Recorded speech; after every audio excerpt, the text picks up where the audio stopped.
Eto na nga mga best. Last year, nag-Japan kami ng family ko. Ngayon, usapang food trip lang. Hindi ako nagra-ramen eh. Pero nung natikman ko yung ramen doon, napakasarap talaga. Ngayon, dito sa may Kapitolyo, sa may Pasig, merong ramenan na masarap, na masarap. Ilang beses na ako nakakain dito eh. As in, dare to compare. Napakasarap talaga niya. Dito yan sa may Ramen Wave.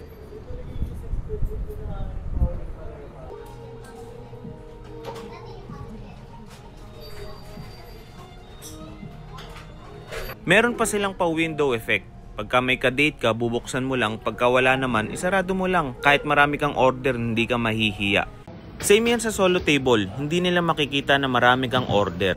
At habang nag-aantay ako ng ramen ko, ito yung pinili kong appetizer, yung pork bun nilang napakasarap.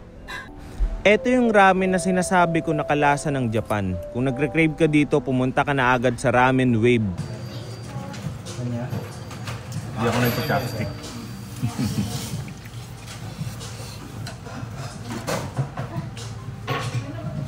Japan na Japan talaga. Napakasarap talaga.